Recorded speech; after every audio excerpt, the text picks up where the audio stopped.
Hello and welcome back to Initial Solution.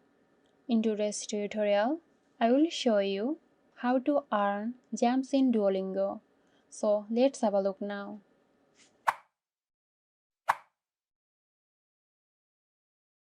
Maintaining a daily streak by completing your daily learning goal can earn you gems.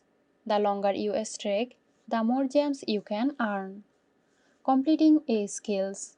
As you progress through the language lessons and complete skills or levels, you may earn gems as rewards. Challenges and events. Participating in special events or challenges organized by Duolingo may offer gems as reward upon completion. Achievements. Achieving certain milestones, such as completing a specific number of lessons or reaching higher levels, can earn you gems as achievements. Occasional bonuses. Duolingo sometimes offers bonus gems as part of promotional events or special offers within the app. Purchasing gems. Purchasing gems.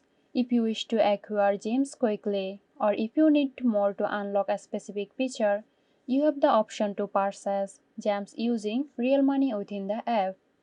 So that's it. Hope you found this tutorial helpful. Stay tuned for more helpful tutorials here at Initial Solution. This video is sponsored by Zerosoft. Zerosoft offers graphic design, UI UX design, digital marketing and web development. Elevate your brand with Zerosoft today. For more details, check the description box.